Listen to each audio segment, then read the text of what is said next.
अमृतम चतुर्थ अध्याय वैकुंठ अश्य शीर्षक शीर्षक इसका वैकुंठ। तो कल हमने श्रवण किया, क्या श्रवण किया? यहां प्रश्न उठा था जब उस वैकुंठ में बानर भी हैं, नर भी हैं, देव भी हैं, दैत्य भी हैं, तो ऐसे परम सुंदर विचित्र जो वैकुंठ है, उस वैकुंठ में सौंदर्य रहित बंदर आदि क्यों? इसे तो वो वैकुंठ का सौंदर्य खराब हो जाएगा, है ना। तब बता रहे थे वहां जो बंदर आदि भी हैं, दैत्य आदि भी हैं, वे सामान्य नहीं। क्यों सामान्य नहीं है? कृष्ण भक्ति रसा स्वाद अवताम किमशा न सुंदरम। भक्ति रस के जो आस्वादन कर लेता है, जो कर लेता है, वो सुंदर क्यों नहीं होगा? किसी जाति का हो, पाति का हो, किसी योनि हो, क्यों नहीं हो, जो कृष्ण भक्ति का रसमान कर लेता है वो सुंदर ही सुंदर होता है। अब कल यहां पर आया था क्या? वैकुंठ लोग, वैकुंठ निवासी, वैकुंठ नायक श्री भगवान नारायण, उनकी महिमा को जगत में बताने के लिए कुछ जड़ीय उदाहरण दिए गए। इसे ऐसा लगता है जैसे अपराध हो गया। वो कह रहे हैं मुझे अपराध हो गया है, परंतु उपाय क्या है? देखे है ना, तानी महात्मा जातानी प्रपंच अंतर्गते किल। तानी महात्मानी, तानी मैंने उनके, उनके किनके? वैकुंठ लोक की महिमा, वैकुंठ निवासियों की महिमा, वैकुंठ नायक भगवान की महिमा जगत में बताना, प्रपंच के अंतर्गत बताना अति आवश्यक है। जब प्रपंच के अंतर्गत जगत में उनकी महिमा नहीं बताई जाएगी तो फिर कैसे होगा? ये लोग कहां गए और कुछ कम हो गए लोग। कौन गायब है भाई? और वो मदन गोपाल का है, मदन गोपाल दिखाई नहीं पड़ा। हाँ बोला एक बार, मदन गोपाल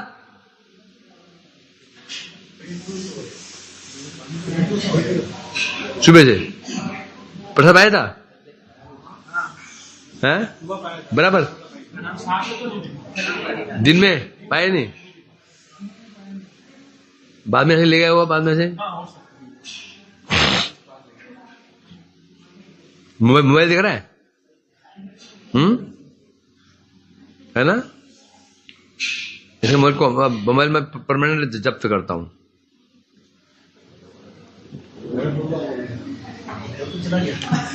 और प्रभु आइए, आपका आइए, उनको जगह दो भाई, आने का सब वो अच्छी दारी आने दो, रास्ता दो उनको। हाँ बैठ बैठ, पानी पानी, हाँ बैठ। भाई भक्त लोग आए हैं, बधा रहे हैं दूर से, हैं? फिर पर सौभाग्य मुझे वैष्णव को आवाहन करना पड़ता है। हो मदन गोपाल, हो सनातन प्रभु, हो माधवानंद। माधवानंद का मेरा तो हमेशा नामाभास चलता रहता है।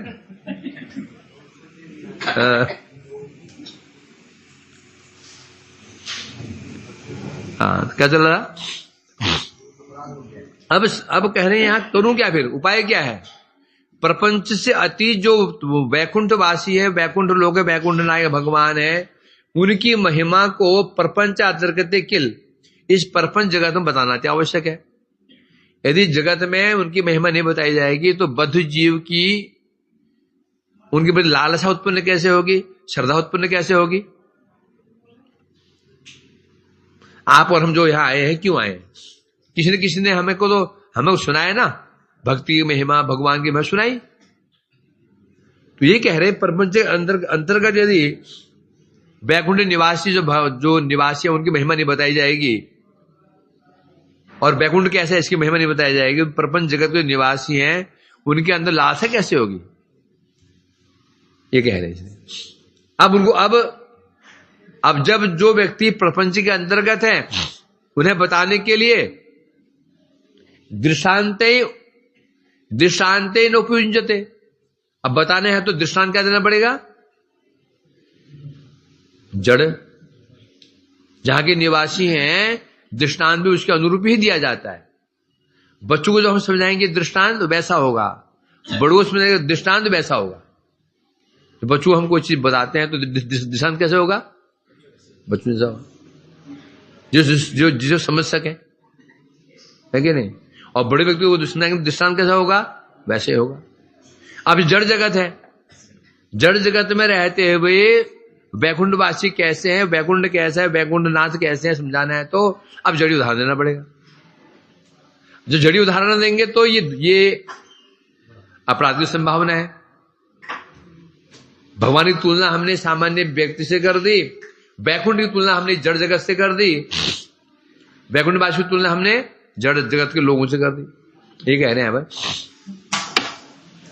परंतु उपाय भी नहीं है, इसलिए कह रहे हैं तथापि भवतो ब्रह्मन् प्रपंचांतर्गतस्य ही प्रपंच परिवारांत दृष्टिगर्भित चेतस तदृष्टानुकूलेनेव तत्तदशाद बोधितम सुखम तथे इति उच्चेद यत्किंचित् तदागच्छम्यताम् हरि।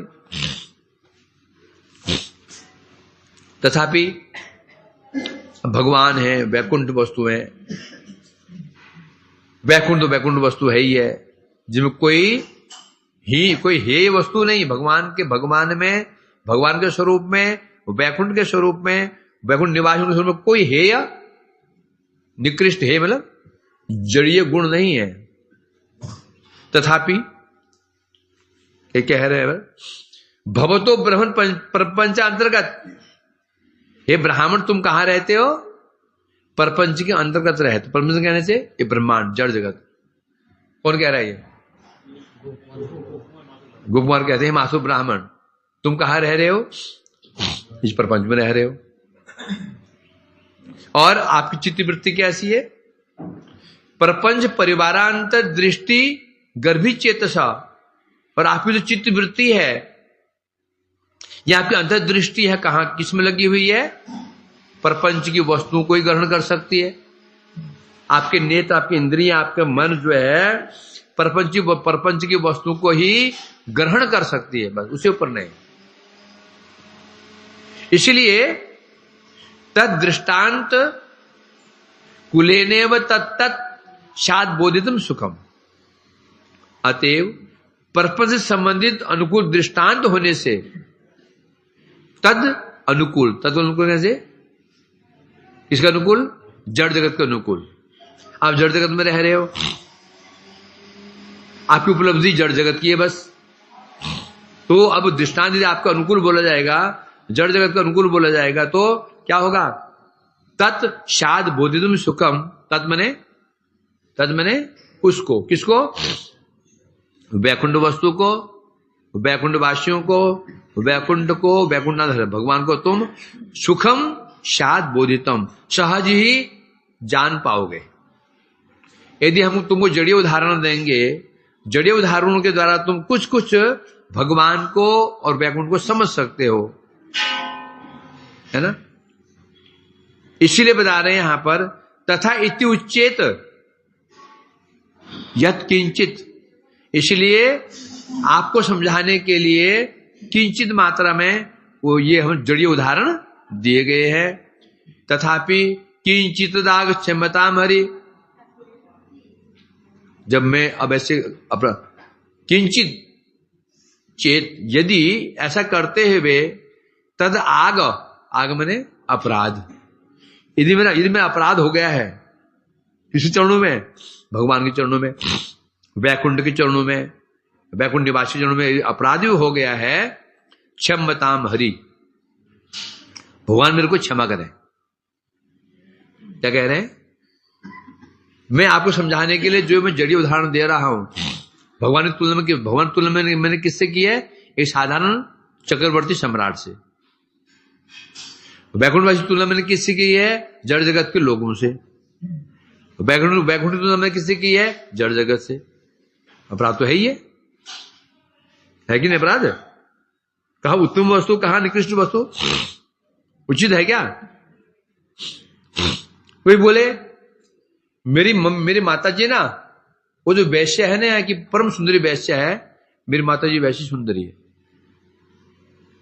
ये एग्जांपल ठीक लगा? अपराध हुआ कि नहीं माँ के चरणों में?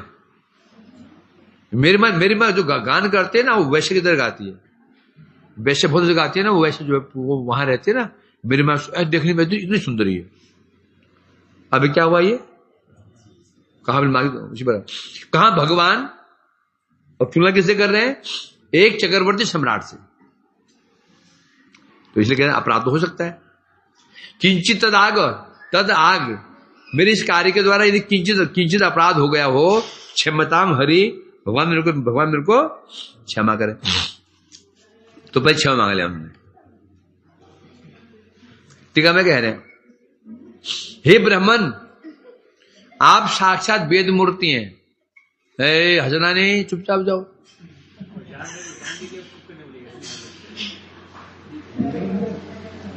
अब वो बाहर हंसेंगे ना, वो पढ़ के आते क्या? अब गिरते वहां हंसेंगे, दौड़ के चला गए।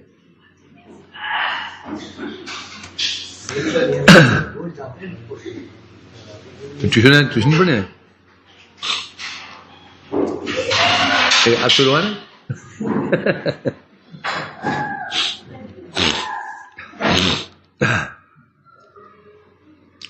तो इसे क्या क्या बोला था? आप साक्षात वेद मूर्ति होकर भी प्रपंच के अंतर्गत रह रहे हैं। आपको सामान्य नहीं है। आप कौन है? साक्षात वेद मूर्ति, मतलब वेद आपके मुख में है, कंठ में है वेद आपके। गोकुमार जी ब्राह्मण की महिमा बढ़ा रहे हैं। आप कौन है? साक्षात वेद मूर्ति, मतलब वेदों में पारंगत हैं आप। तथापि इसमें कहां रह रहे हैं? कहां रह रहे हैं? प्रपंच के अंतर्गत रहे हैं। तथा आपका चित्त कहां लगा हुआ है? चेतन प्रापंचिक वस्तुओं में बद्ध है। आपका चित्त कहां बद्ध है? ये जड़ जगत की जो अचेतन वस्तु में है, जड़ वस्तु में है, आपका चित्त इन जड़ वस्तु में लगा हुआ है। आपकी दृष्टि भी निमग्न हो गई है। आपकी दृष्टि भी इस जड़ जगत में क्या हो गई है? निमग्न हो गई है। अब स्वाभाविक है। अब यदि आपको प्रपंच से अतीत वस्तु को समझाना हो, जो व्यक्ति जड़ जगत में निमग्न है, बुद्धि जड़ जगत में लग गई है, मन जड़ जगत में लगा हुआ है, आसक्त हो, आविष्ट हो जड़ जगत में, उसको समझाना हो यदि वैकुंठ की बात है, कैसे समझा सकते हैं? संभव समझाना उसको? संभव समझाना नहीं, क्योंकि उपलब्धि उतनी ही है। गांव का कोई गंवार व्यक्ति है, गांव का व्यक्ति है, दूर बिहड़ू, जो बिहड़ू में रहने वाला है, उसने मैक्सिमम जलेबी देखी है। बस जलेबियां, वो बूंदी के लड्डू, बस बतासा, ये देखा उसने।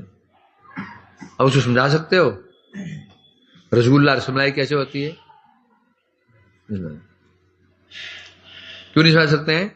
बोले कैसे मीठा होता है? मैक्सिमम बेसन का जो लड्डू है ना बूंदी के, वहां तक समझ नहीं पाएगा। उसी प्रकार से बता रहे हैं हमारी बुद्धि कहां लगी? जड़ जगत में, है ना। अब जड़ जगत में लगी हुई है, मतलब तात्पर्य क्या है? तो उसलिए कहते हैं अब समझाना है वैकुंठ की बातों को, कैसे समझाएं? तो उदाहरण क्या देना पड़ेगा? जड़ जगत के उदाहरण से ही समझाना होगा उस व्यक्ति को, तुम्हें समझाना होगा। ऐसा करते हुए यदि मेरा कोई अपराध हुआ हो, तो ऐसा करते हुए मेरा कोई अपराध हो गया हो, भगवान के चरणों में, वैकुंठ के चरणों में, वैकुंठ वासु चरणों में अपराध हो गया हो, तो भगवान हरि क्या है? हरि बने जो हरण करते हैं। कोई मेरे अपराध को हरण कर दे, मेरा अपराध हो गया हो तो अपराध को हरण करें, मुझे क्षमा कर दें। पहले क्षमा मांग ली। अब बता दें, प्रपंच के भीतर जिसका चित्त स्थिर हो चुका, आज जो जड़ जड़ जगत की वस्तु उनमें जिसकी दृष्टि मन एकाग्र हो गया, दृष्टि कहां एकाग्र हुई है? जड़ जगत में। मन कहां लगा हुआ है? जड़ वस्तु में। बस इसके ऊपर कुछ जानता ही नहीं हो। वे कभी भी प्रपंचातीत वस्तु को समझ नहीं सकता, वैकुंठ की वस्तु को नहीं समझ सकता। इसलिए वैकुंठ वस्तु को समझने में अयोग्य, आप अयोग्य है। कुमार जी कह रहे ब्राह्मण तुम अयोग्य हो, समझ नहीं पाओगे, ना योग्यता है ना शक्ति है। इसलिए होने पर भी मैं आपको समझाने की चेष्टा करूं। मानो कि है तुम अयोग्य हूं तो मैं समझा क्यों रहे हो? वो समझाओ मेरे को। बताए समझाए बिना काम भी चलेगा नहीं, समझाएंगे नहीं तो लालसा कैसे उत्पन्न होगी? यदि हमारे सामने कोई ब्रज की महिमा गान ना करे, ब्रजवासी महिमा गान ना करे, तो लालसा उत्पन्न होगी? सुनते हैं सखा ऐसी सखा कृष्ण सखा ऐसे क्रीड़ा करते हैं, गोपियां ऐसी लय करती हैं, माँ ऐसे करते हैं, तो ये सब लालसा लोभ जगता है, वो भी जरूरी है। इसलिए बता रहे हैं यहां पर, इसलिए प्रपंच के अंतर्गत दृष्टांत के द्वारा ही प्रपंच की वस्तुओं के विषय में ज्ञान को मैं तुम्हारे हृदय में प्रवेश कराने की चेष्टा कर रहा हूं। वैकुंठ कैसा है, भगवान कैसे हैं, वहां के परिकर कैसे हैं, उनके तत्वों को तुम्हारे हृदय में प्रवेश कराने के लिए मैं तुम्हें जड़ीय दृष्टांत दे रहा हूं। है? कारण क्या है? इन दृष्टांतों के द्वारा जो प्रपंचातीत वस्तु है और तुम्हारे हृदय में प्रवेश कर जाएगी, और फिर धीरे धीरे क्या होगा? जब चित्त में प्रवेश कर जाएगी, फिर धीरे धीरे ये जो माइक भाव है चला जाएगा। क्या बता रहे? पहले तो जड़ीय दृष्टांत सुनोगे, भगवान कैसे हैं, एक राजा के समान है। वैकुंठ कैसा है, जड़ जगत के समान है। कोई अच्छे ऐसे वहां पर ऐसे कल वृक्ष हैं, मासुद वृक्ष हैं, झरने आदि आदि। फिर बाद में जब हृदय में प्रवेश कर जाएगा, फिर धीरे धीरे साधन करते वो माइक भाव क्या हो जाएगा? जाना शुरू हो जाएगा। तो माइक जो भाव है वो जाना शुरू हो जाएगा। कुछ भी कहो, वैकुंठ है ना, वो वैकुंठ का वर्णन चल रहा है, उसका प्रभाव है कि नहीं है? प्रभाव उसका है। जो वैकुंठ की बात रोज सुनेंगे, भगवान ऐसे है, भगवान ऐसे है, भगवान ऐसे, भक्ति ऐसी, धाम ऐसा है, सुनते वो जो कथाएं हैं, भगवान की कथाएं हैं, हमारे जो जड़ीय भाव हैं दूर होने शुरू हो जाएंगे। एक दिन क्या हो जाएगा? चिन्मय भाव हो जाएगा। इसलिए बता रहे हैं यहां पर। इसलिए 33वें श्लोक में जो बताया था, वहां भगवान को क्या उपमा दी गई थी? चक्रवर्ती चक्रवर्ती सम्राट की उपाधि दी गई थी, वो उपमा दी गई थी। चक्रवर्ती सम्राट जगत में होता है, कहा भगवान का चक्रवर्ती सम्राट।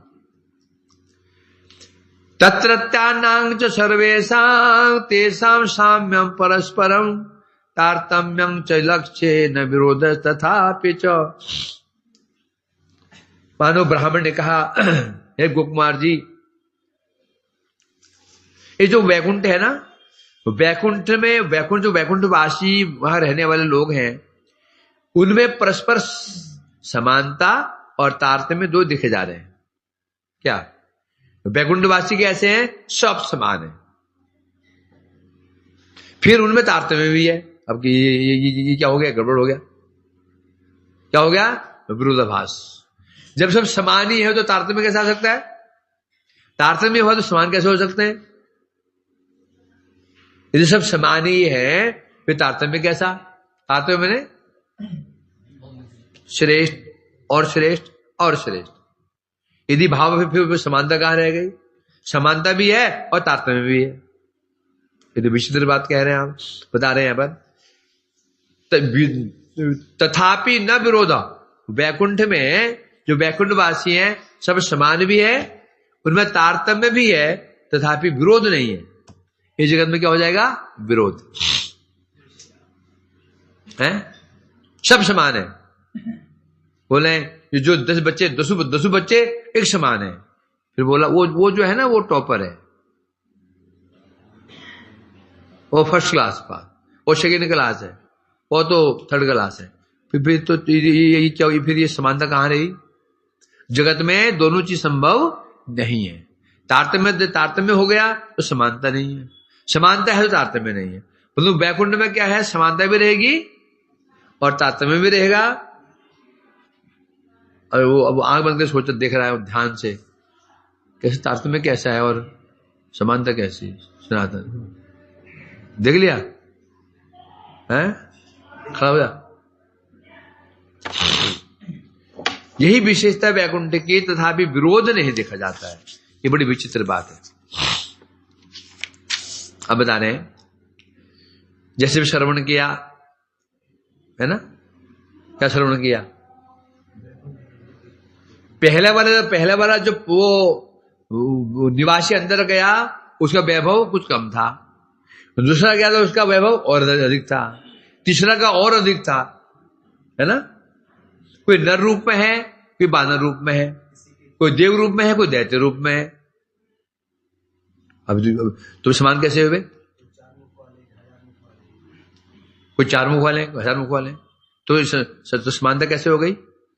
जब पहला वाला वो व्यक्ति अंदर घुस रहा था तो गोपाल ने उनको प्रणाम किया नारायण मान करके।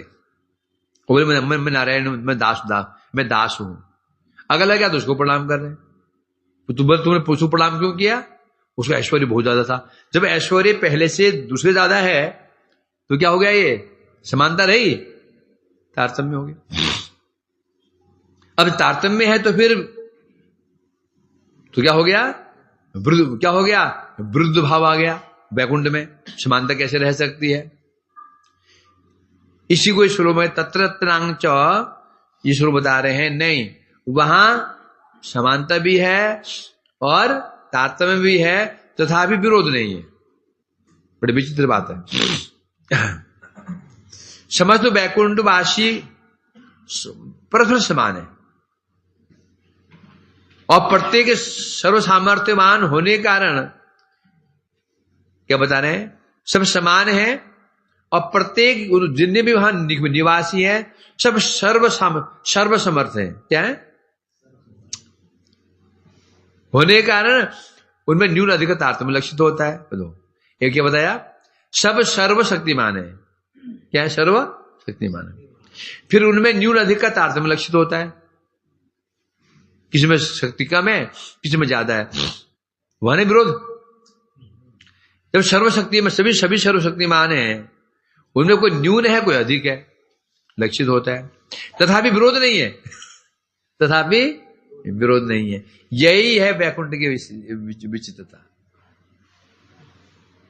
अघटन घटन, ये विशेषता वैकुंठ की। परस्पर समान धर्मी या समान सामर्थ्य युक्त होकर भी उनमें से किसी ने वैभव को प्रकट किया, किसी ने वैभव प्रकट नहीं किया। अब यहां पे सामंजस्य दे दिया है, तो सभी सर्वशक्तिमान है, परंतु किसी ने अपने वैभव को प्रकट किया, किसी ने नहीं किया।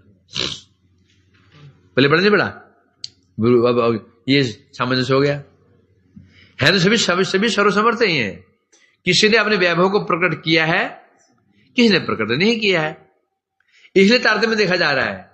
वस्तुतः सभी सर्वशक्तिमान ही है।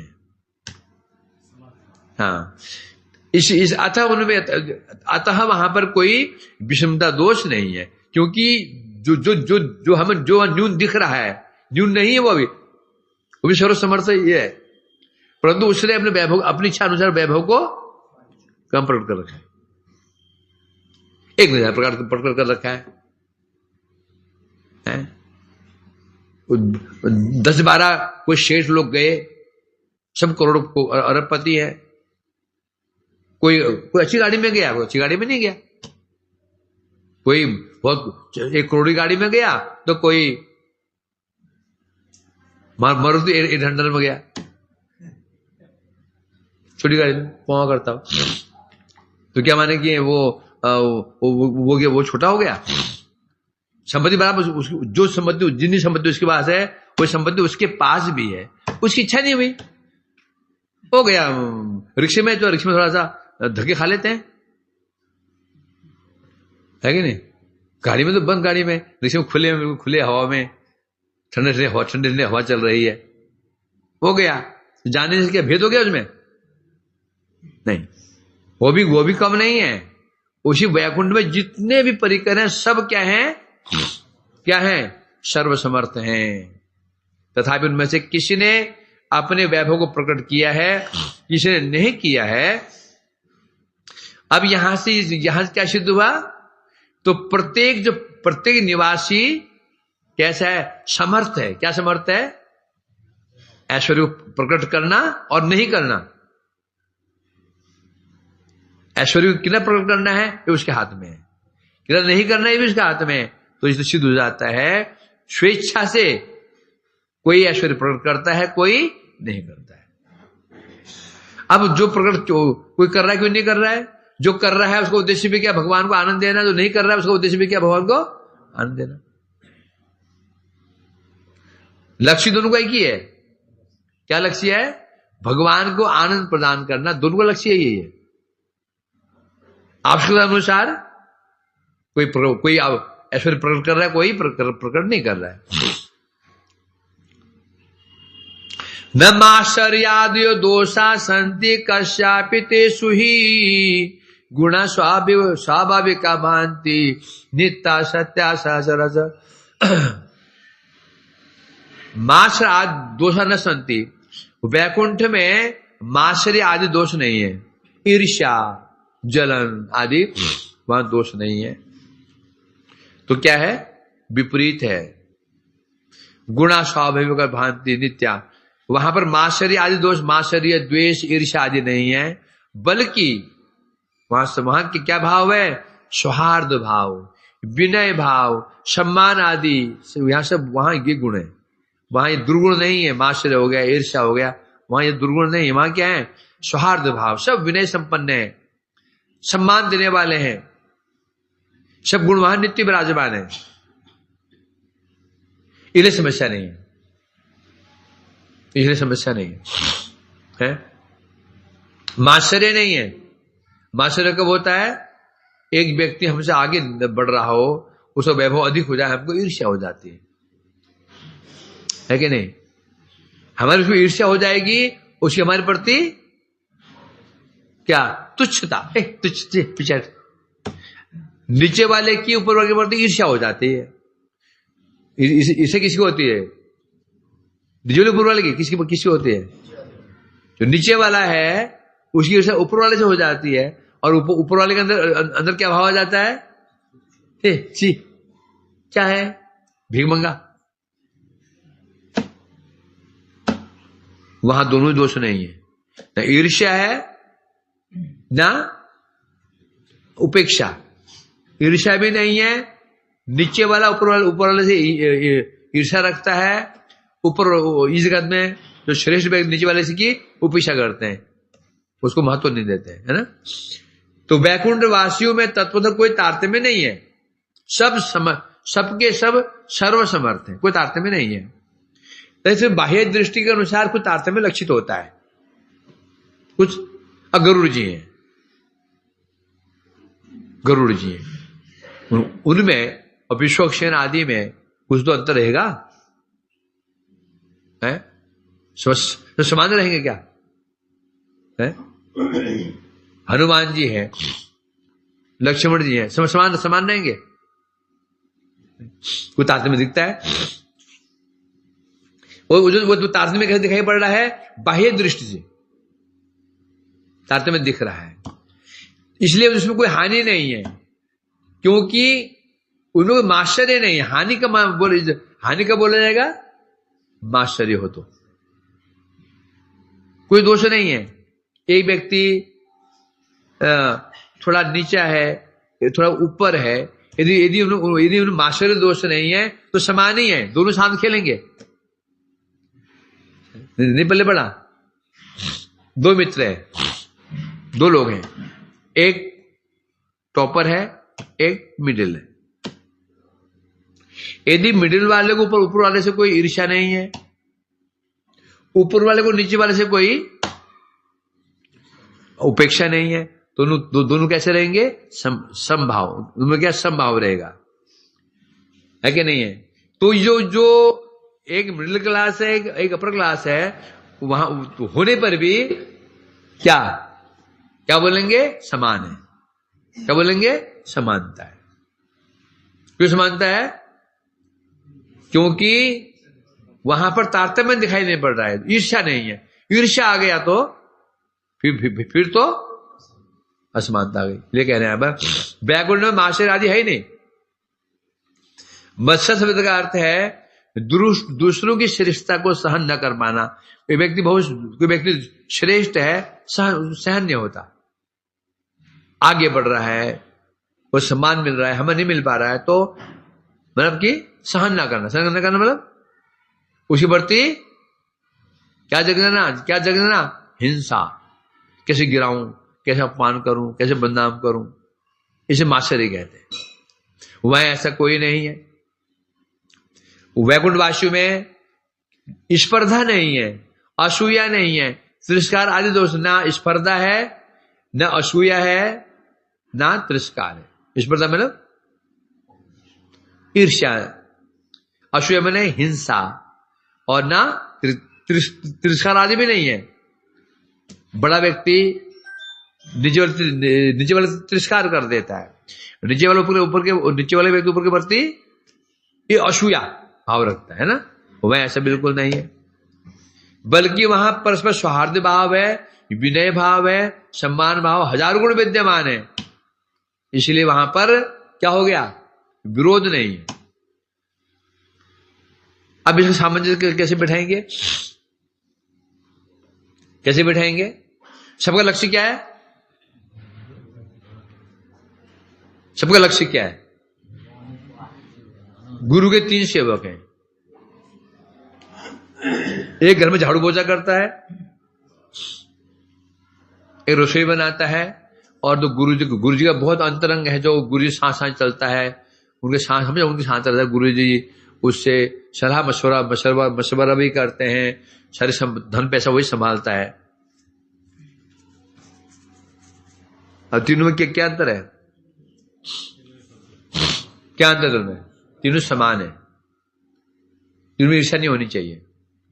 समझा क्या नहीं? जो ऊपर जो गुरुजी साथ घूम रहा है, फिर रहा है, गुरुजी उसके कंधे हाथ रख के चलते हैं, मुझे ये समझना चाहिए जो झाड़ू पोछा लगा रहा है कमरा किसका है?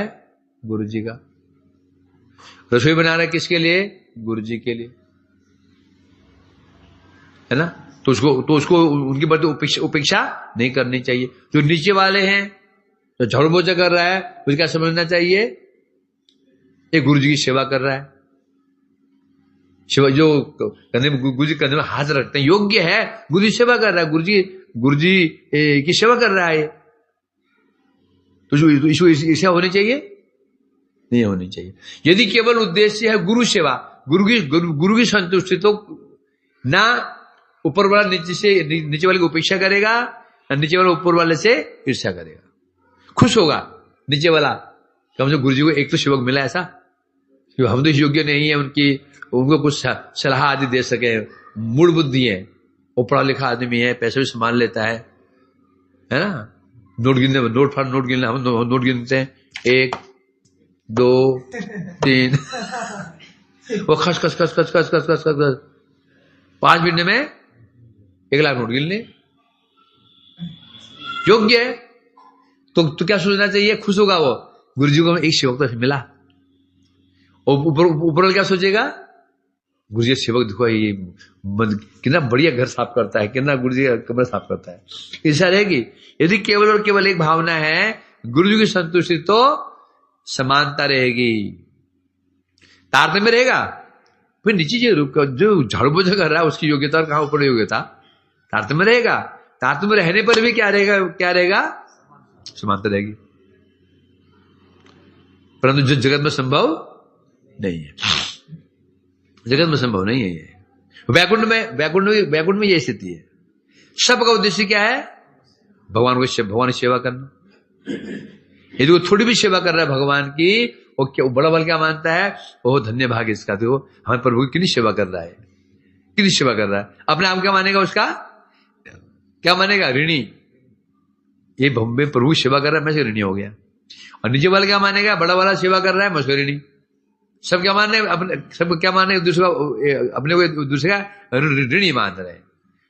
तो हम जिसके हम ऋणी होते हैं ना, उसको ईर्ष्या नहीं करते हैं, करते क्या, जिसके हम ऋणी होते हैं क्या हमें उसे ईर्ष्या करते हैं, द्वेष करते हैं उसे, हैं? प्रार्थना करते, प्रभु आपने बड़ी कृपा की मुझ पर, तो आपने एन मौके पर मुझे ये पैसा दे दिया सहायता की।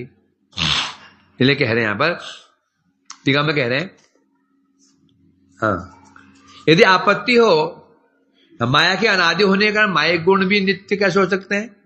जैसे आपने कहा वहां पर क्या भाव है, वहां पर विनय भाव है, बस समान आदि की भावना है। माया कैसी है, माया कैसी है, अनादि है। अतः जो माई गुण नित्य कैसे हो सकते हैं, ये जड़ में गुण है कि नहीं है, वो गुण वहां पर भी है। तो सम्मान देना, किसी का स्नेह करना, ये क्या है, माया गुण नहीं है।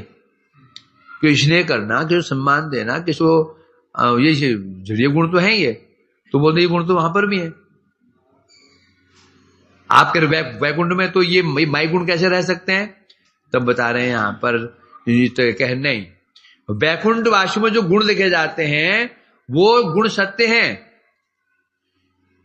माई गुण के समान असत्य क्षणस्थायी नहीं है, दिखते तो ऐसे ही है। भगवान भक्त अपने सेवकों को स्नेह करने, और बाप भी अपने बेटे को स्नेह करता है ना। एक जगह पिता भी बेटे को स्नेह करता है, लाड प्यार करता है, गोदी में खिलाता है, भगवान भी करते हैं, मामी बच्चों को स्नेह करते, लक्ष्मी भी अपने सेवकों को स्नेह कर रही है। यहां भी एक मित्र के प्रति सौहार्द भाव रखता है, वहां भी रख रहे हैं। तो यहां प्रश्न उठाया, ये तो माइक गुण है, तो ये गुण वहां पर भी है, तो फिर वो जब ये गुण वहां पर हैं तो नित्य कैसे हो सकते हैं ये, तब कह रहे नहीं, वैकुंठवास में जो गुण देखे जाते हैं सत्य हैं, जड़ गुण के समान असत्य या क्षणस्थायी नहीं। कारण क्या है, वे गुण, वो जो उनमें जो गुण है वो गुण स्वाभाविक है, ना उनकी उत्पत्ति है ना ध्वंस है। जगत के गुण क्या है, ये स्वाभाविक नहीं है।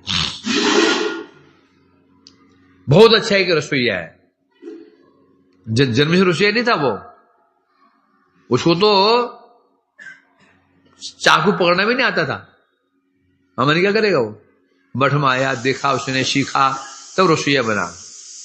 कोई कीर्तनिया मठ के सिक्के कीर्तनिया बना, कोई अच्छा पाठक बना, कोई अच्छा गायक बना। गुण है ना ये गुण कैसे हैं, ये स्वाभाविक नहीं है।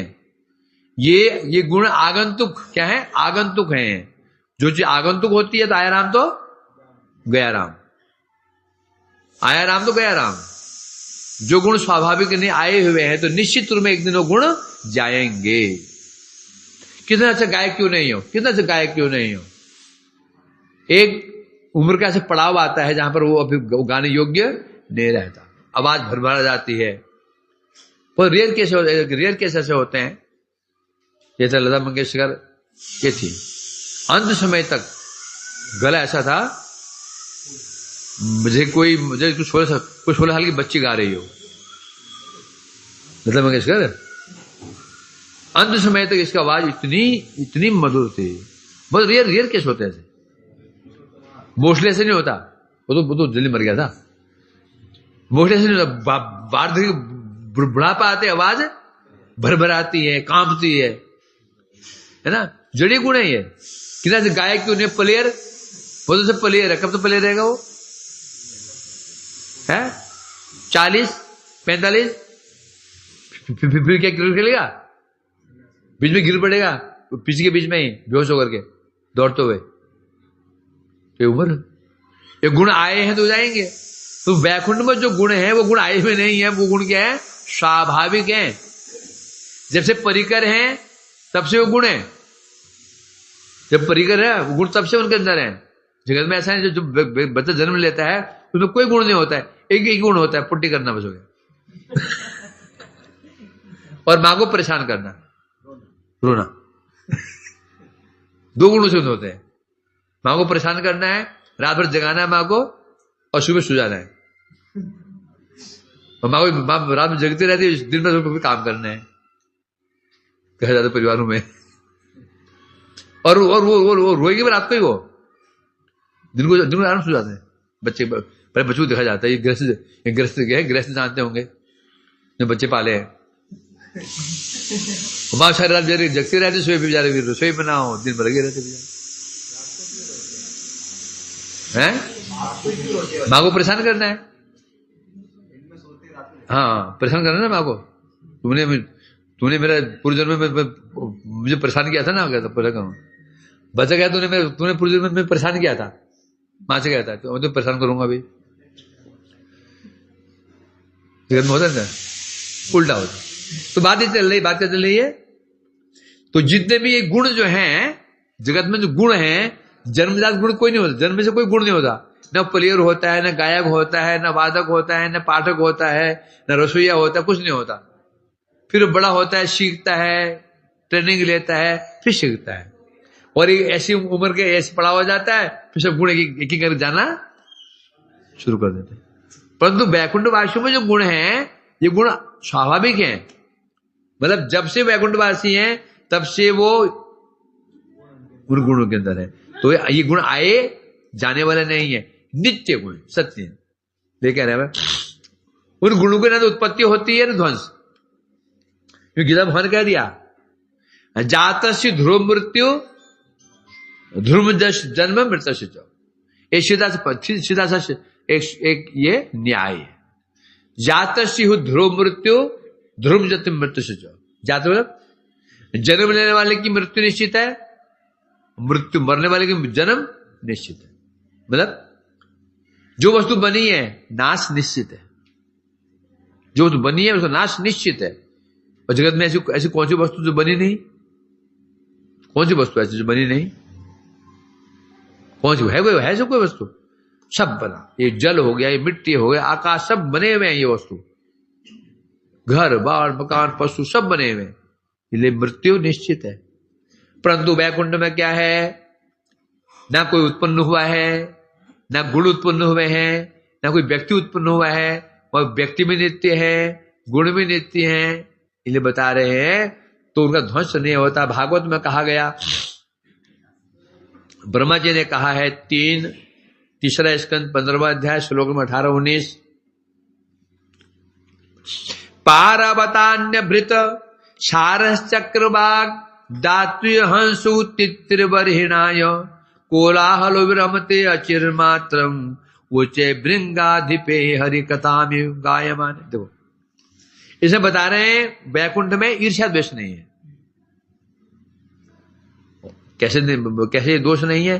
तो ब्रह्मा जी कह रहे हैं, देखो वैकुंठ में है उच्चे भृंगाधिपे, उच्चे भृंग मतलब भौरे। उस वैकुंठ में जब भ्रमर उच्च स्वर से जब गुंजन करते हैं, वैकुंठ जब भ्रमर उच्च स्वर से गुंजन पूर्वक हरिकथा गान करते हैं, मानो हरिकथा गान कर रहे हो। वैकुंठ में जो भ्रमर है ना गुनगुनाते हैं, वो मानो वो क्या कर रहे हैं? हरि का गुणगान कर रहे हैं। उसको सुनकर के पारावात किसे कहते हैं? कबूतर। उस समय उसको सुनकर पारावात, हंस, सारस, चक्रवात और डाहुक, हंस, शुक, तितिर, मयूर, कोलाहलो विरमते। गिरा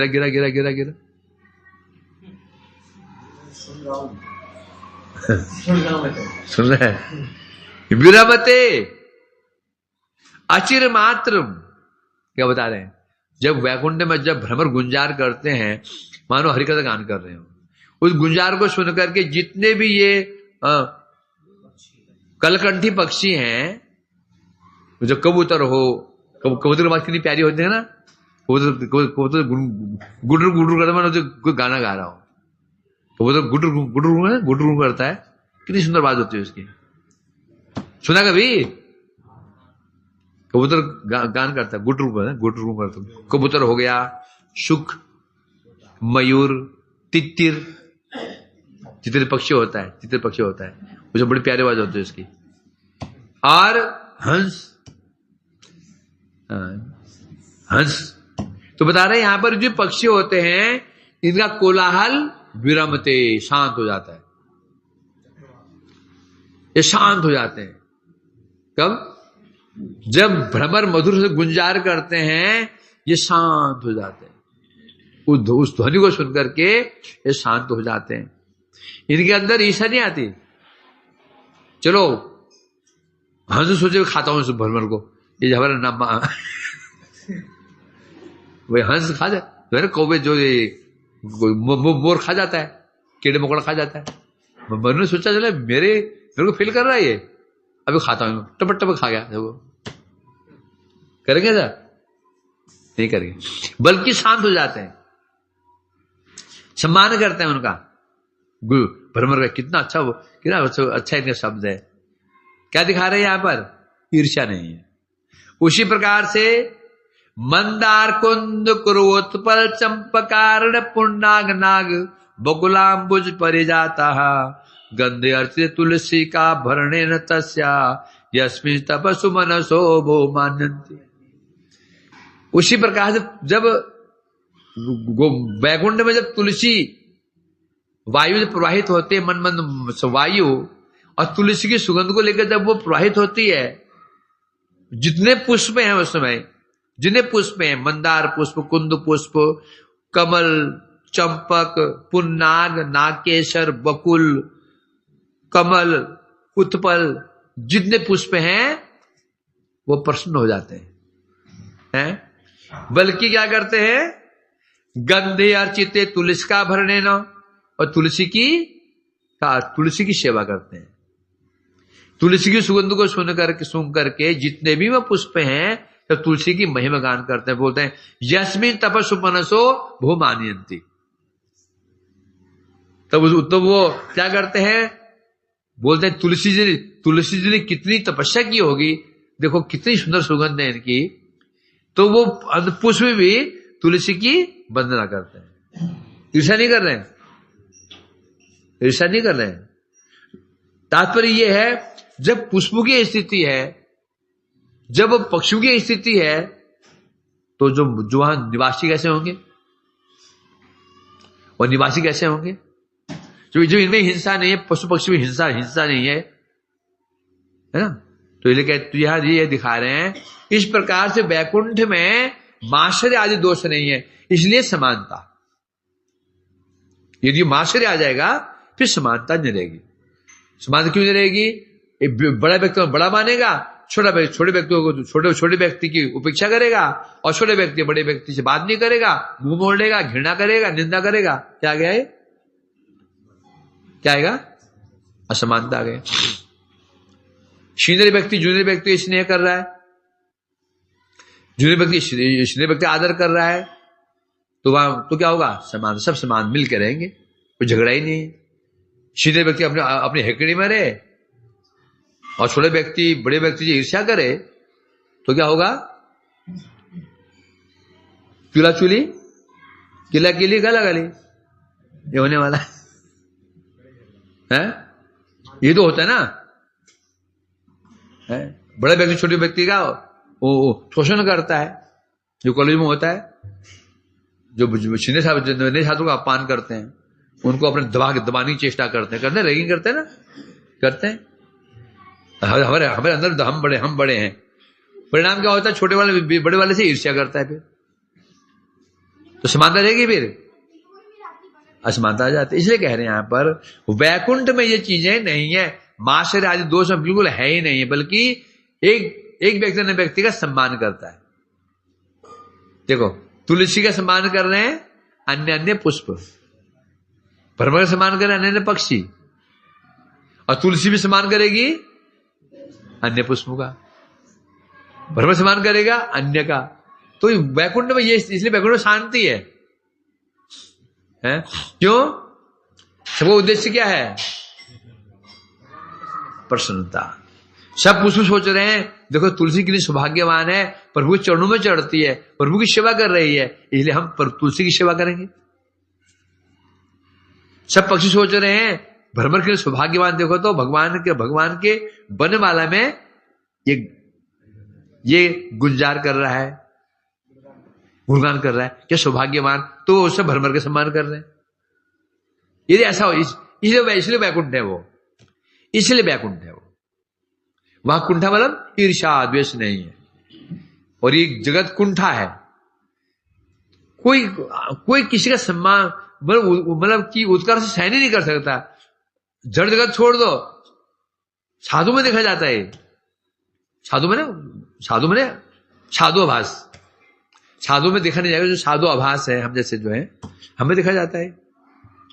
जो मांस छोड़ करके आए हैं, यहां पर किसी और सामान मिल जाए ना तो छाती फटते हैं। फिर जगत बात छोड़ दो, जो साधक हैं हमें देखा जा रहा है, तो जो साधन भजन नहीं कर रहे हैं उनके तो कहने हैं क्या। जगत है ये, जगत में भाव संभव ही नहीं, असंभव है, हो ही नहीं सकता है। हो गया तो फिर वैकुंठ बन जाएगा ये, समझे क्या नहीं? हाँ, जो उन्नत भक्त हो जाते हैं उनमें ये चीज नहीं देखा जाते फिर, जो हमारे गुरुवर को देखा जाता है, हमारे श्री गुरुदेव में, गुरु महाराज में सब समान। मैं श्रेष्ठ हूं, तू श्रेष्ठ नहीं है, तू श्रेष्ठ कैसा हो गया, मैं नीचे कैसा हो गया। ये जो यदि किसी में देखा जाता है समझो व्यक्ति जगत का है नहीं, ये चीज देखा जाए ना समझो व्यक्ति जगत का नहीं है। जगत का होगा तो ये संभव ही नहीं, जगत का व्यक्ति है और ये उसमें ना रहे, हो नहीं सकता है। इसलिए कह रहे यहां पर इस विषय में आगे बताया जाएगा। इसलिए वहां पर तारतम्य होते हुए भी संभाव क्यों है? तारतम्य संभाव क्यों है? क्योंकि सब देख रहे हैं ये प्रभु की सेवा कर रहा है और प्रभु की सेवा कर रहा है, मैं नहीं कर पा रहा हूं, वो सेवा कर रहा है, तो अपने आप को उसका ऋणी मान रहा है, तो झगड़े क्यों होंगे?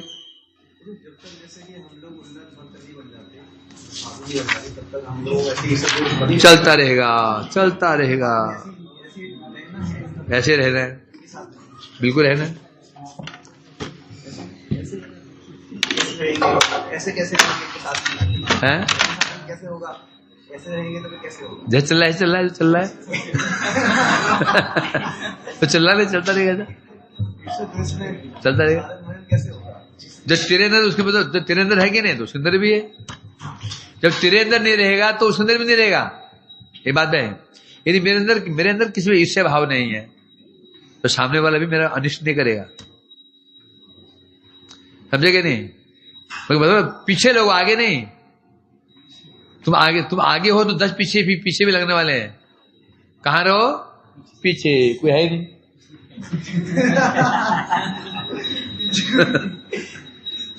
हम आगे रहते हैं, 20 को पीछे रखते हैं, तो ये अंगुल मारते वो धक्के मारते पीछे। कहां चले जाओ? पीछे, बस। पीछे वाले कोई पंगे नहीं लेता। पीछे वाले को भी पीछे पड़ जाए तो कोई नहीं पड़ेगा, नहीं पड़ेगा। पीछे वाले के पीछे भी रहता है, नहीं कोई नहीं पड़ेगा, आगे करेंगे। नहीं तो संभव ही नहीं है। जो पीछे रहेगा उसे कुछ पीछे कोई पड़ेगा नहीं। पीछे अरे क्या काम का नहीं, कौन पीछे पड़ेगा? हरे कृष्ण।